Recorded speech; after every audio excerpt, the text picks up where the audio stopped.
Good afternoon. I'd like to call to order the Health and Human Services and Aging Committee. Today is Wednesday, October 31st. Halloween. So can we have a roll call, please? Calling the roll, Ms. Conwell. Here. Mr. Hauser. Here. Ms. Baker. Here. Ms. Brown. Ms. Brown is absent at the moment. Mr. Miller. Here. We have a quorum. All right. Is anyone signed in for public comment? No one has signed in. All right. Approval of the minutes from the July 18th. It's been a while since we've had a committee, but we have a roller coaster coming up pretty soon where we'll have a lot of legislation. So can I have a motion, please? Is there a second? Minutes have been approved. All in favor say aye. Aye. Minutes have been approved for the July 18, 2018 meeting.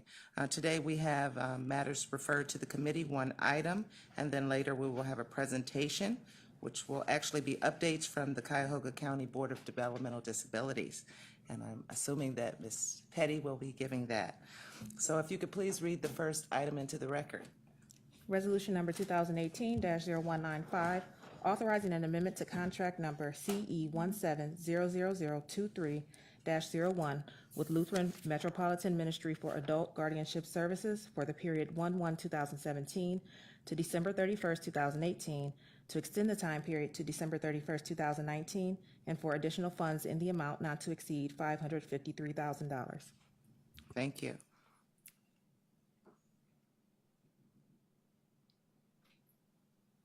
Good afternoon. Good, Thank you. good I'm here to afternoon. present this item on behalf of the Department of Senior and Adult Services. I'm Paul Porter with the Department of Contract. Did you hit your button? Oh. You have Thank to say you. all Can that you hear me? again. Paul Porter on behalf of the Department of Contract Administration and Performance, the Division of Senior and Adult Services. This item is an amendment to our contract for adult guardianship services with Lutheran Metropolitan Ministry.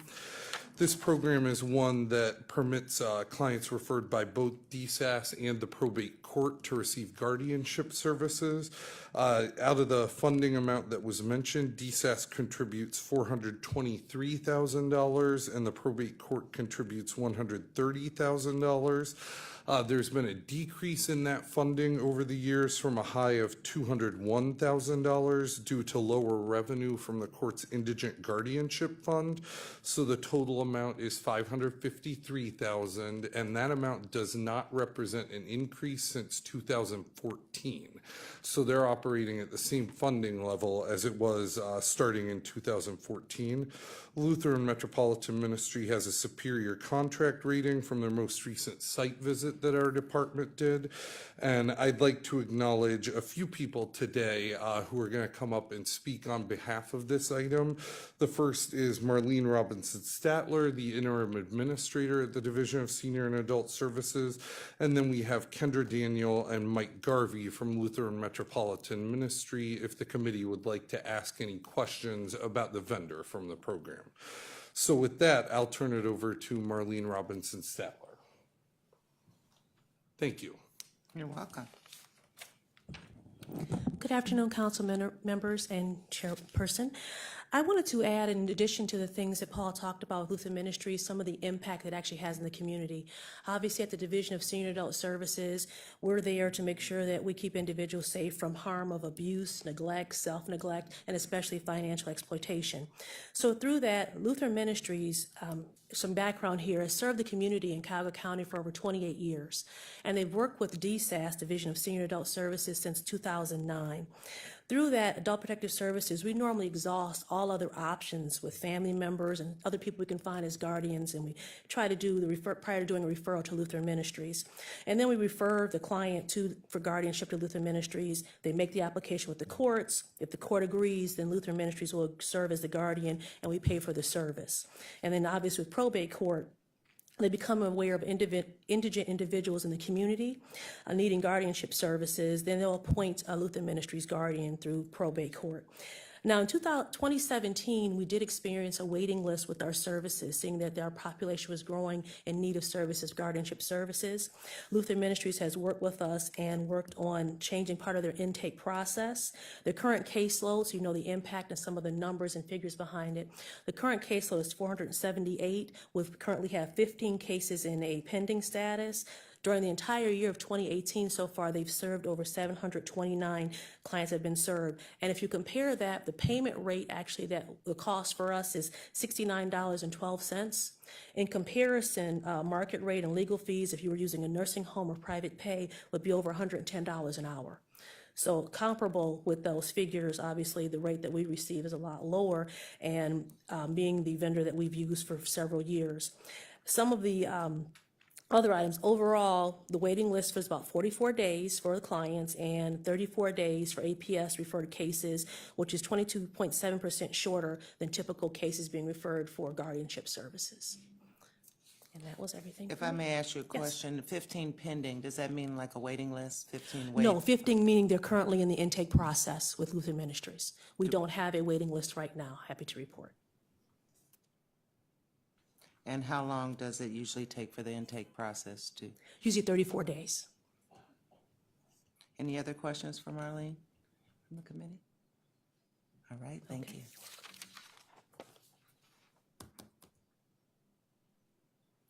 Who's next, Paul?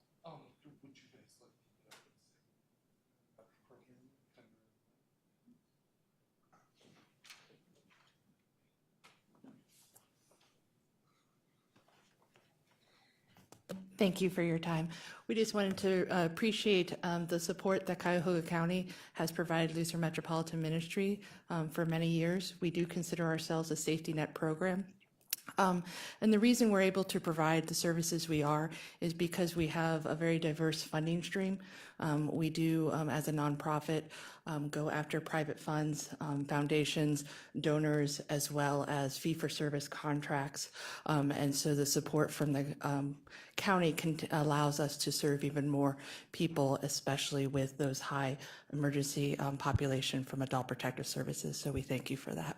Can you state your name for the record? Oh, I'm sorry. Kendra Daniel from Lutheran Metropolitan. We don't want them to think you're Marlene. I don't want to be Marley. All right. Thank you. Thank you.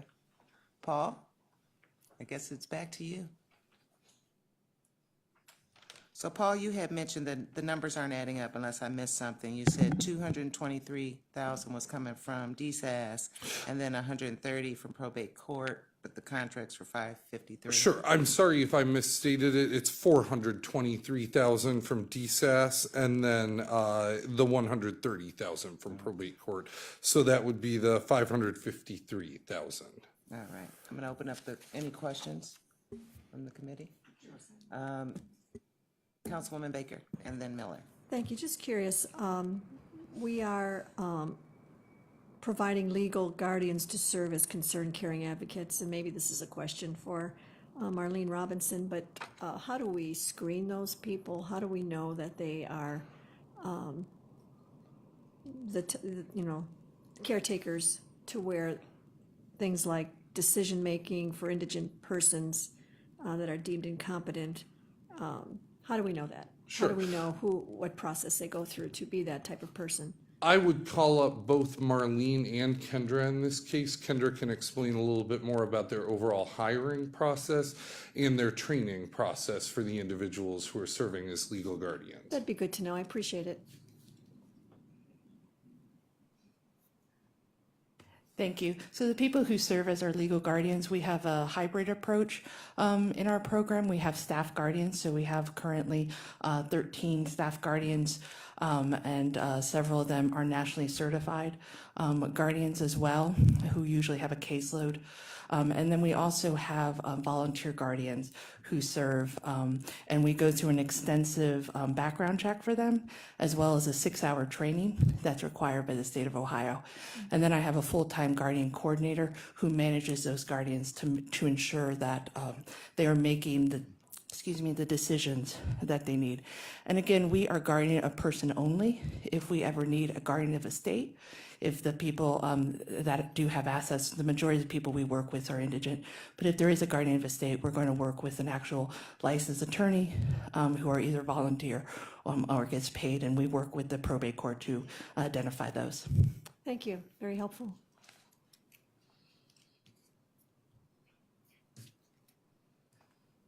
Oh, Miller. I said Miller after Baker, sorry, and then Hauser. Okay. Apologize. Thank you. What is the source of revenue for the Indigent Guardianship Fund, and why is the revenue decreasing? At this time, we don't have anybody from probate court here, but I think possibly Wendy Finn from Office of Budget and Management might be able to help us address this. Wendy happens to be the budget officer for senior and adult services, and I believe for the probate court side on this. So hopefully, Wendy, if I can call in and assist from you on that. Wendy Finn, Office of Budget and Management.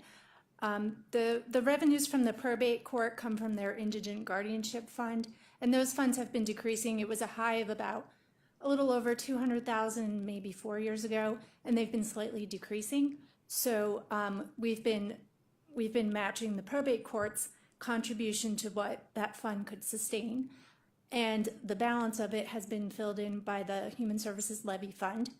And the reason for the decrease in the probate court indigent guardianship fee, from what I understand, is from the number of clients, the number of people with cases, that type of case.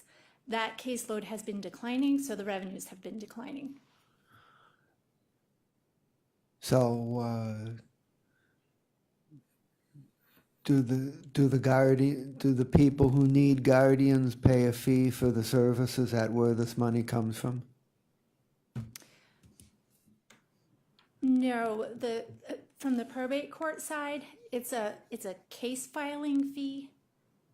And, Oh, okay. and I'm not sure exactly what type of case it is. Okay, fine. That information? Yes. What type of case it is? Thank and- you. Yes. And what the actual fee is that they charge? Is it a difference, or is it a equitable fee? Okay. Thank you. Yeah, my question is to piggyback on Councilman Miller. Can we get a breakdown of how much every dollar goes to? Can we get a breakdown of the funding for each service in each department? Sure. We Yes. would be able to provide that, yeah. All right. I have a few questions. Okay, perfect. Paul. The $553,000, basically, I think that's piggyback off of Michael Hauser. What does it cover?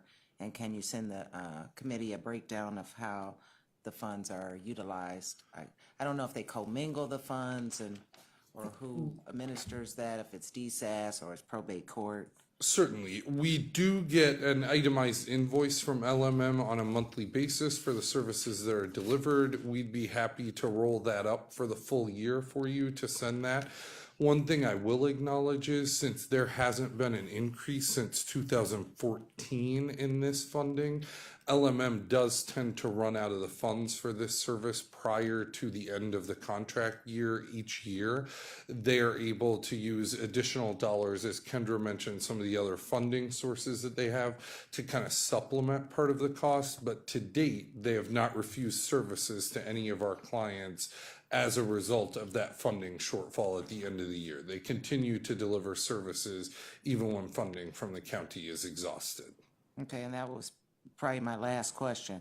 And what is the dollar amount left for the remaining two months in the year? And so your explanation kind of shows that why we're seeing this early. Absolutely. And I can provide you with the exact amount that's left over on each of those monthly invoices. LMM tracks the remaining funds in both the probate line and the senior and adult services line.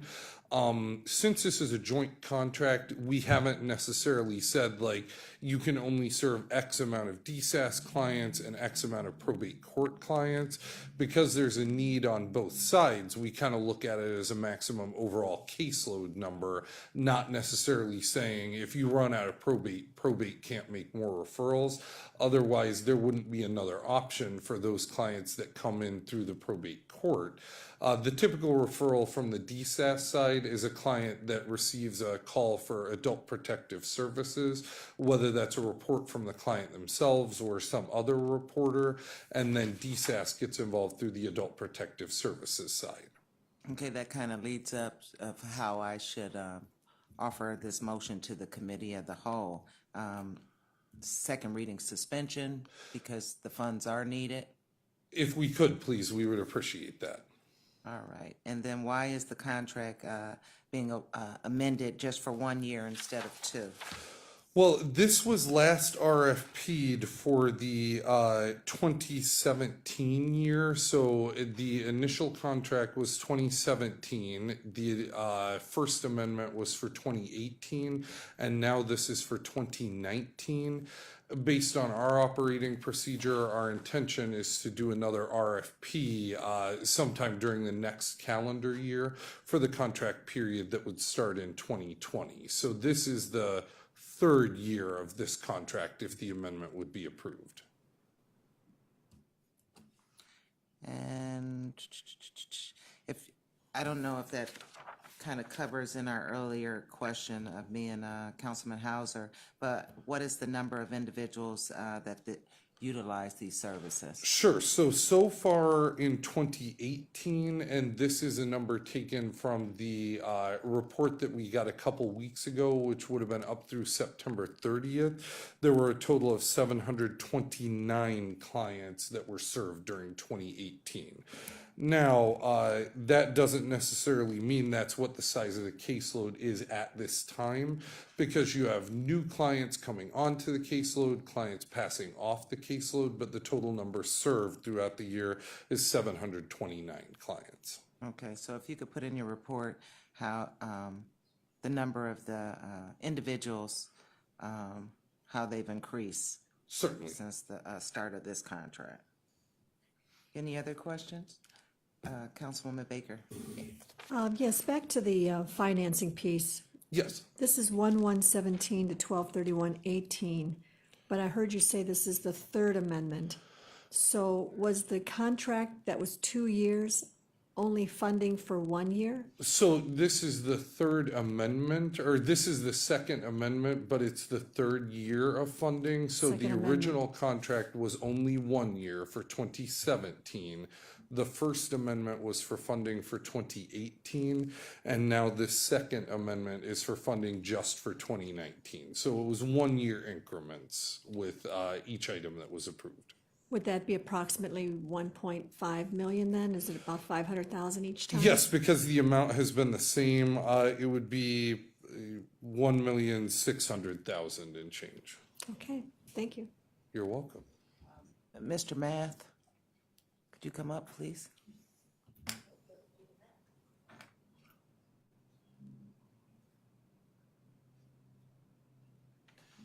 Mr. Math, is this one of the contracts that you're working to try to get on a 2 or 3 year in your RFP? We could, I mean, this is the, when we initially did the first RFP, we allowed for 2 1-year extensions based upon agency priorities, program performance and funding availability. So this is we're exercising the second year of that process. Going forward, a lot of it's predicated on how the money's allocated. If it's not encumbered, we can't to enter more than a 1-year contract if the money's not there. Sometimes that creates difficulties. So that's why oftentimes we do 1-year contracts with 2 option years. Okay, thank you. Any other questions? Explains it. Well, thank you all for coming out. There's anything else that you would like to share about this contract? All right, we know we're going forward with second reading suspension. I'd like to have someone make a motion to move this to the full council for second reading suspension. So moved. Is there a second? All in favor say aye. Aye. Thank you both. Thank you. Now we will have a presentation from Ms. Kelly Petty.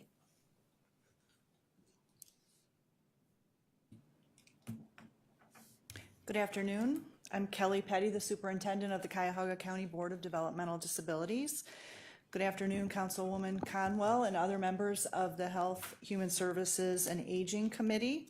And thank you for the opportunity to be here this afternoon to share some updates from the Board of Developmental Disabilities. I was here just about exactly a year ago, And so just wanted to share a few things that have been happening since then.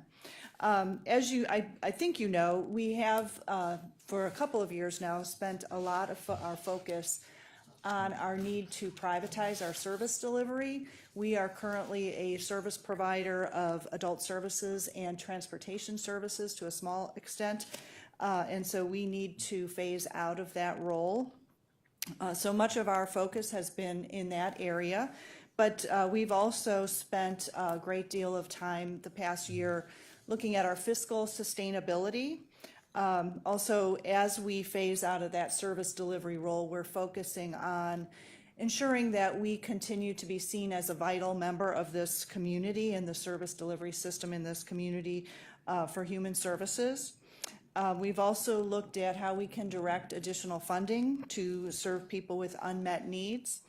And of course, we continue to promote community integration and community employment for people with developmental disabilities. So just quickly, a few refreshers about the Board of Developmental Disabilities. We do serve people across their entire lifespan and in natural environments.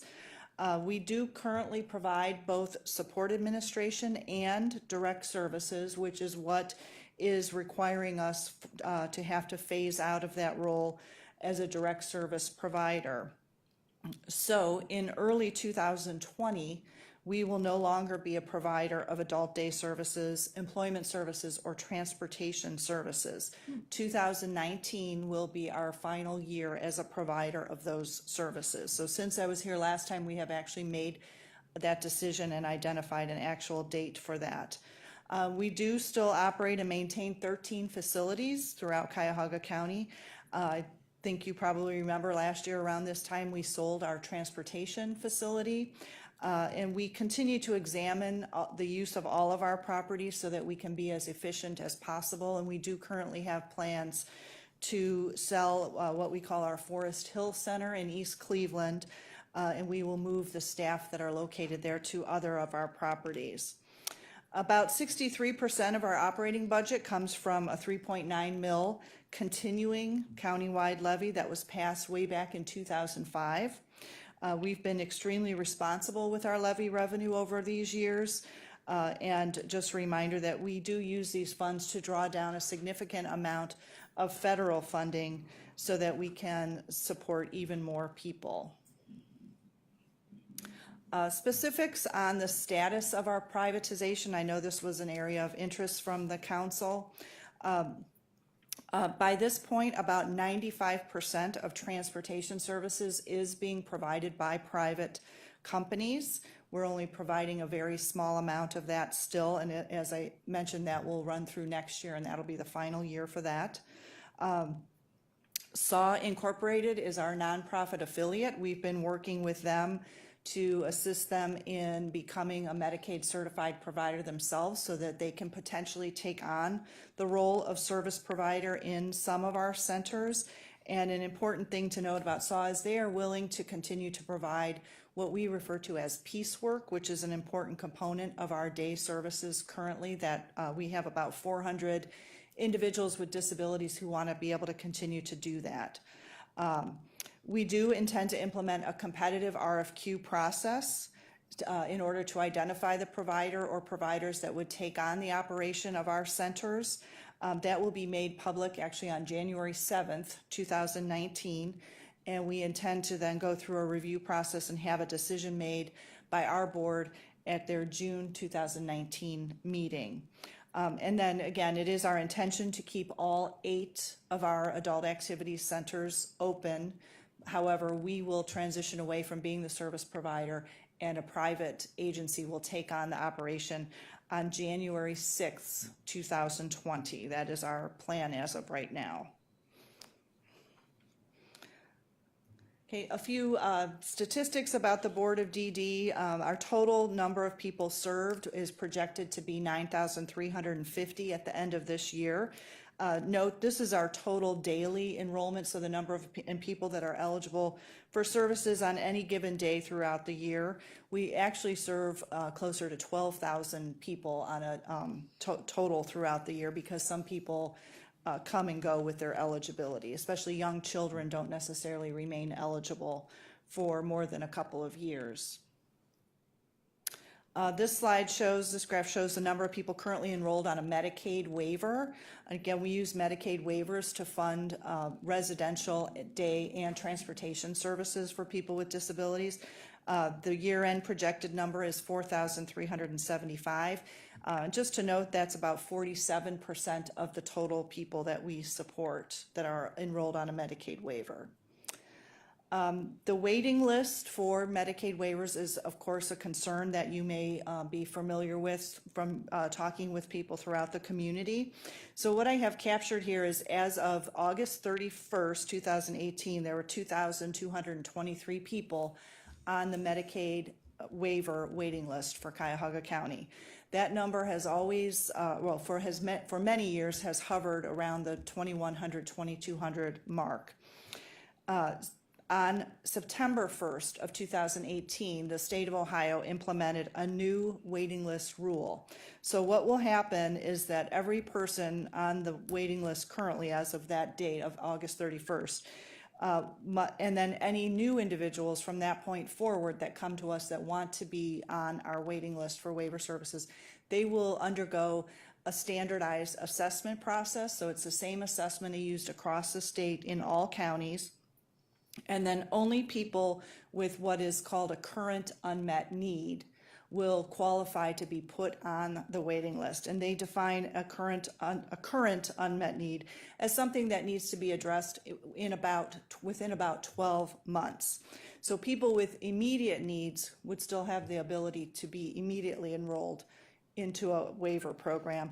People with a current need, it would then be further assessed to see, does it require waiver enrollment to meet that need, or is there another way that we could meet that unmet need? So for example, some of those current needs could be met by using local funding or another source of funds. So if someone just has a need for a piece of equipment or a home modification, or maybe they need just temporary assistance in their home while their primary caregiver has surgery or is otherwise unavailable, we have the ability now to say we're going to meet that need using another means rather than a more drastic step of actually enrolling the person on the waiver. And so if we do that, then they do not go on the waiting list. So long story short, we do expect the waiting list number to start to decline. It will take us some time to get through everybody that's currently on that list and do that assessment. So I would expect this time next year, I'll have a much better picture for you to demonstrate how many people we expect to end up ultimately on our waiver waiting list. The next couple slides are about revenue, just a trend that overall our revenue trend is going down. This slide, or this graph here, shows just our levy funding. And you can see that it has decreased dramatically since the levy was first voted into place back in 2005. However, we have seen about a $2.25 million increase just over the last couple of years. So that's been good news for us. This slide shows all revenue sources. And again, the trend is that it is decreasing. However, we have had a few increases in revenue over the last couple of years, but these are one-time sources of revenue. So for instance, selling that transportation facility, we've received some additional cost report settlements from the state of Ohio that we weren't anticipating. And in projecting into 2019, as I mentioned, we plan to sell our Forest Hill Center. We're also transitioning some of our residential facilities that are called intermediate care facilities and selling those to the providers that operate them. So we'll see an influx of revenue due to that. And then you can see at the end of 2019, though, we will experience a significant decline in revenue when we are no longer a service provider and no longer able to bill the Medicaid program for the services that we would be no longer providing. That funding would instead go to the private sector. Okay, our waiver match continues to increase. Waiver match is the 40% that we use from our levy funds so that Medicaid waiver services can be funded throughout the county. Our 2019 estimate for waiver match is about $52 million. So it's more or less 50% of our levy revenue goes towards that waiver match. But just a reminder that every dollar that we spend on waiver match draws down 60 cents from the federal government. And then just the next two slides just demonstrate some of the economic impact of the Medicaid waiver and how we use that match to draw down federal funding. This first slide just shows that the County Board of DD sends that 40%, that $52 million, we actually send that to Columbus, to the State Department of Developmental Disabilities. They hold it there, and then the federal government sends the 60%. A private provider bills for services delivered, and then they receive 100% of that rate from the Department of Developmental Disabilities. And then on the next slide, this shows again the overall economic impact. So even though we're spending about $52 million of our levy funds, we actually authorize about $125 million in service annually for people with disabilities with that $52 million. And that money ends up with over 200 local agencies who employ then hundreds and hundreds of people who pay taxes and purchase local goods and services, and just helps with the overall local safety net here in Cuyahoga County. As I mentioned in my introduction, one of our important initiatives throughout the last couple years has been to eliminate our budget deficit and to strive for fiscal sustainability. I think I mentioned some of these things last year, but we implemented a number of cost-saving measures, including discontinuation of a very popular Cleveland Crops program that just was not financially sustainable. We also closed one of our dollar store franchises for the same reason. And we really have been able to reduce our staffing costs. And as I mentioned too, we've received some additional one-time revenue. All that has resulted in our being able to project a surplus, about a $5 million surplus for our 2019 budget, which obviously provides a tremendous relief for us as an agency, and believe that we can now turn our attention more towards that waiting list, towards meeting people's unmet needs, and truly starting to have an impact on that long waiting list for waiver services. The next slide does just show a graph of our staffing levels over the last several years. You can see there's been a consistent decrease, and then there will be a large drop in the number of Board of DD staff in conjunction with the privatization in early 2020. So at year's end of next year, we will lose close to 300 staff because of that. Okay, and then planning for the future, this is just a reminder, our 4 strategic objectives in our current strategic plan. This strategic plan runs through next year, so throughout next year we will actually be engaging in developing our next 3-year plan, and it is likely to include some of the things mentioned on this slide, which we're already implementing to some extent. But as I said, with a balanced budget, we feel like we can turn our attention to funding more services directly for people who have unmet needs, either through what we call our family support program. So we did expand our family support program this year so that adults age 22 and over, even if they live with it, well, they have to live with their family to be eligible for that program, they can access those supports without having to provide their parental income as part of the qualification, which previously our policy required that. Given that our budget situation is positive, we may look to expand that even further to adults age 18 and over. So that's been, we only just implemented that in July, but it seems like it's going to be helpful to many people. And then also being able to enroll more people on waivers and reduce that waiver waiting list. We know that we have to provide high quality support administration. That's going to be probably our biggest and primary role going forward. So we're looking at some customer service initiatives and providing more community outreach in that area. We will continue to provide early intervention services in partnership with Bright Beginnings. Annually, we provide early intervention services to about 2,400 kids each year, and some of that is in community settings. We will also continue to facilitate key initiatives like our employment collaborative, which has been successful in matching people up to jobs in the community. We'll continue our role as an investigator of abuse and neglect. And then also we intend to share some of our expertise with other agencies, just so that people with DD, regardless of who their provider is, can be well supported. And then I have this last slide that I also shared last year, just showing that we are committed to working in collaboration with our fellow county agencies in order to meet the needs of the individuals in this community. I'd be happy to take any questions.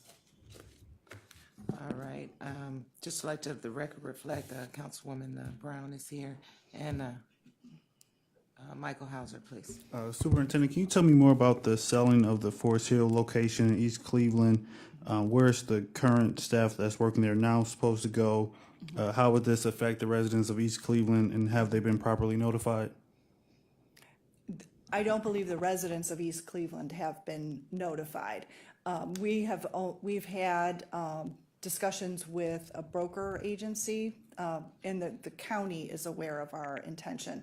So the staff who work there, there's about 100 staff who function primarily as support administration, and they will be relocated to two of our other buildings, one or two of our other buildings. We think they may all be able to be located in one, but we have a second place identified in case we need the additional space. So, what are we planning to do with the location? Are we selling it outright, or are we going to privatize it, or? We're planning to sell it. And so, everyone who uses that location, they're supposed to just move to one of the other locations we have? There are no individuals with disabilities located in that facility. I'm sorry. It's just a staff office. Okay. location. And so that won't be there Right. anymore, that location. They're going to move to the other locations, Right. the other two locations. Right. Understand. So it shouldn't affect families from that standpoint or individuals with disabilities, because it is just a staff office. At one time, the building was a school. Many, many years ago, we first had that building built to be a school for children with developmental disabilities. It then transitioned to an early childhood center, and now we've been using it for about 10 years as just office space. That's fine, as long as it's not affecting families. Right. Thank you. Right. Thank you. Councilwoman Brown. Thank you again, Madam Chair, and my apologies for my tardiness. This may have been touched on, but a constituent brought a concern to me with regards to the privatization of services and the concern about the qualifications of the staff that would be ultimately replacing the people that are currently serving this population, and the relationships that they've cultivated, and some of the things that they deal with are contingent, or at least relative to the aid that they have. Yes. Is there something in place that will allow us or you to reassure those families that they will still maintain the same level of care moving forward? Yes, thank you for that question. We do, that is probably the most commonly asked or stated concern that we hear from families as we go through this process.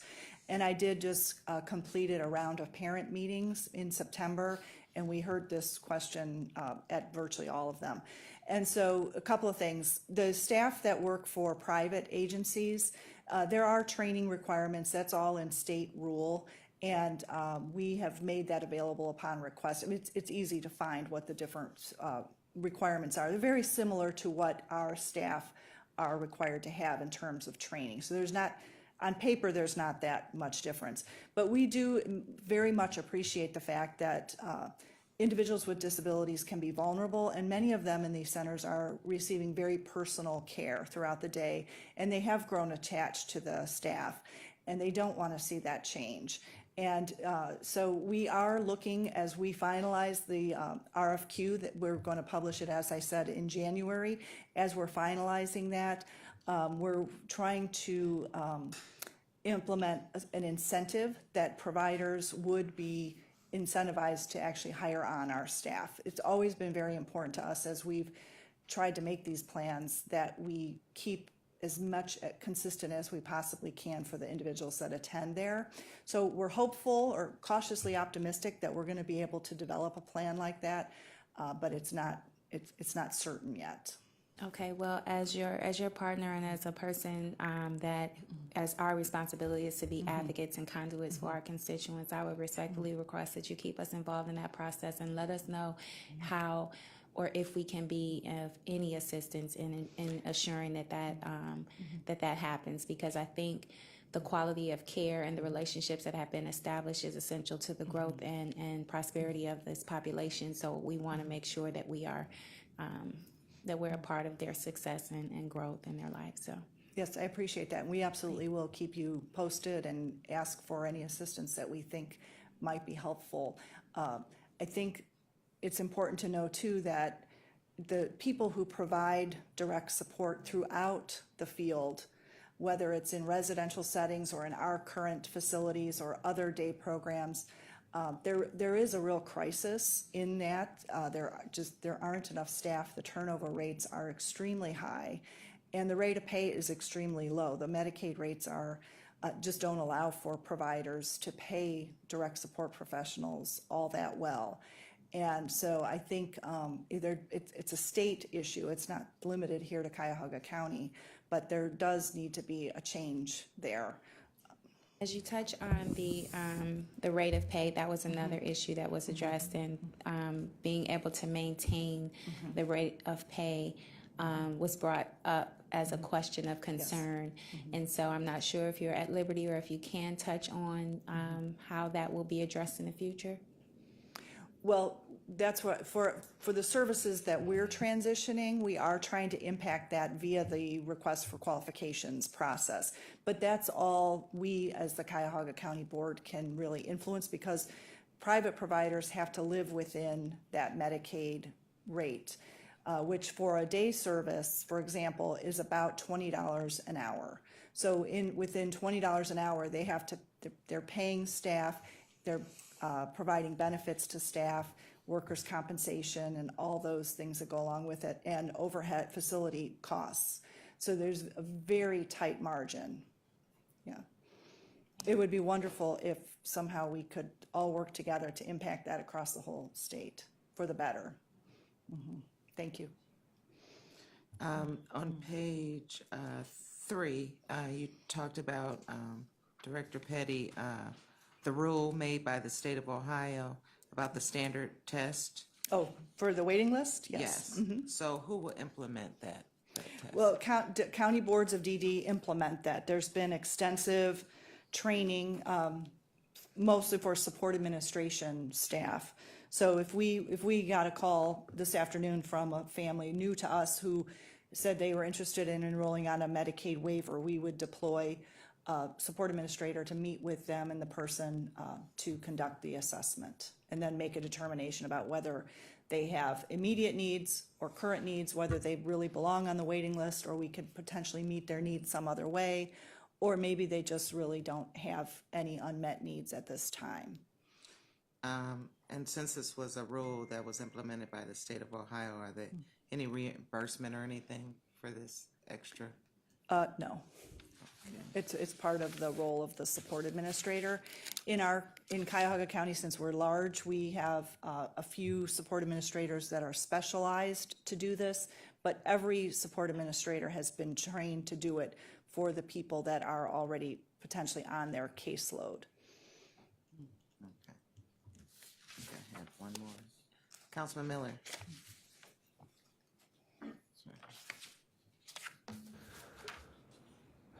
Thank you for coming and presenting. Madam Chair, Ms. Petty, I'm going to ask what's probably a dumb question and displays my lack of technical knowledge in this area. But when somebody gets a Medicaid waiver, what exactly is it that's being waived? Oh.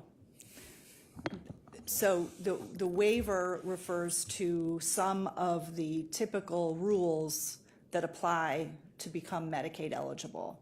So some of the rules are waived. For example, the strict income and the income, not the resource, the income. A person can be enrolled on a Medicaid waiver and have a higher level of income than an individual who just goes in and applies for typical Medicaid. That's an example. Another example would be that if you're a child under 18 and you still live at home with your mom and dad, for that child to be Medicaid eligible, they actually would have to be institutionalized or the parental income is considered. But in order to enroll on a Medicaid waiver, they don't look at the parental income. They consider the child just an individual for purposes of eligibility. And to understand the new waiting list rule, am I getting the gist of it that they're dealing with the fact that people would say, well, I know this takes a long time, so even though I don't have any immediate problems, I can see that it's coming down the road, so I better get in line. Absolutely. And so that's what they're trying to deal with, Yes. and have the waiting list be limited to people who actually have immediate needs for service that can be foreseen in the next 12 months. Is that correct? Exactly. Yes, the waiting list had gotten so big, but it also contained a lot of babies, 1-year-olds, because people were told you've got to get on the waiting list because it's so long. And so it kind of has become meaningless, and this should help with that. Yes, you're absolutely right. Okay. Thank you. All right, on page 8, the health and our future health and safety, investigate allegations of abuse and neglect. Is there an age limit? Because I know the county DSAS does.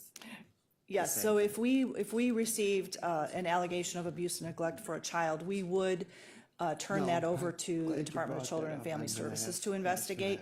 We sometimes work together and assist with that process, but they take the lead. So our staff are sometimes still involved in it, but we follow their lead on that if it's a child. What about the seniors?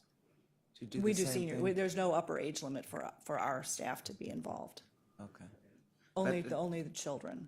Okay. We do occasionally work together with senior and adult services, but we wouldn't automatically notify them if it was a senior. Okay. Councilman Miller. One more thing. Could you send us a copy of the report that you presented today? Yes. Could you send that to the clerk and it can be distributed? What? Do we have it? Yes. We do have it. Okay. Okay. Sorry about that. That's okay. Sticking underneath happy at the to send bottom it of the again. pile. Okay. Okay. Thank you. When she put it on the screen, I immediately went to look because I figured we had it. Okay. All right, any other questions for Kelly? Of course, Councilwoman. So, if I understanding correctly, and I'm sorry I didn't see the handout either, so I'm kind of now going through it. 8 centers will be privatized by January 2020, and transportation, 95% of that you will no longer be participating, Right. and 300 employees will no longer be employed. So that brings your scope of work then, I don't want to say diminished, but narrowed. So do you, is this something where you will be able to do perhaps more with those that are there in targeted services? Because some of these other services that you've been providing will be taken care of in the private sector. Do you find that this will be something where it'll be more manageable and more people who are qualified for need will be able to receive that need? We do envision that. So when we're no longer involved in providing those direct services, and that impacts about 1,000 people currently, of about the 9,000 plus that are eligible at any given time throughout the year. So what we would envision happening, though, is that we can turn some of our attention and our resources over to that waiver waiting list. And then once somebody is enrolled on one of those Medicaid waivers, they would have access to purchase those kinds of services in the private sector rather than attend a center that's operated by us. They could choose to go, they would want to come to one of our centers where there's a given private service provider, or they might choose to go live in a group home where a service provider is operating. So the waiver gives them the right to choose from any provider, as opposed in the old days when we were the only provider around, that they sort of had to come to one of our centers if that's what they wanted to do. So may I follow? So is this change or transformation something you see as a positive move to allow those to have more choices in what it is that they can opt for? I think it is a positive move in that it does allow more decision-making authority to the individual with a disability, and then they would have direct access to the funding to make the choice that they want. The flip side and the concern is some of what Ms. Brown was asking about is the providers and the concern about the staffing with providers, with private providers. They're not able to pay them very well. They have high turnover rates. And so there is a concern that the more and more people that we enroll, if something doesn't change on that other side and they can somehow stabilize that workforce, that could be a concern. But on the whole, it is a positive move for people with disabilities. Thank you. Can the individuals that utilize the service through the private companies, will they be able to make a report if there's some wrongdoing or anything to your agency? Since There is a provider compliance process that includes a routine compliance check, but that may be only once every 3 years. But in addition to that, we can conduct what we call a special review, and that typically is based on a complaint or a concern that we hear from an individual, usually through their support administrator. But if they say, my provider didn't show up yesterday, or they haven't shown up for the last 2 days, yes, then we can implement what's called a special compliance review at any time throughout the year. And we do that now. We don't do it for day service concerns because we are still a day service provider, so the state won't let us do that. They think it's a conflict. Once we're out of being a service provider in that area, we'll also be able to do that for day services. So our scope will increase a little bit there. okay, so you'll be in charge of like the oversight of these private. On In a way. behalf of the state. So we don't have the ability to actually decertify someone or revoke their certification. All we can do is the legwork, and then we turn it over to the state and they make those kinds of determinations. Okay, and which department downstate? DD, DD? yes. And Department of Medicaid is also sometimes out here doing reviews of providers, but not as frequently as that we do in conjunction with DD. And when you go in and I'm sure you've given some thought of what your role and how you would implement that. Will that be looking at the conditions of the place and? It depends on the nature of the complaint. It's usually pretty specific to that, unless there's something that when the person goes out to review it, if they see something that's so egregious that could also get looked at further. Okay. Okay. Thank you. Any other questions for Ms. Patty? Well, I thank you for Thank you keeping us very much. updated, and I'm sure we'll see you again in 2019 when it gets hope so. closer. Yes, thank you very much. I appreciate your time. Thank you. And miscellaneous business, I would just like to share with the committee that the smoke detectors for the hearing impaired, there are now 40 that are currently installed. And press release will be released in November for the smoke detectors. And that was an update from Marlene Robin Statler, Director from DSAS. So just wanted to keep you guys in the loop of something positive. And without anything further, this meeting is adjourned.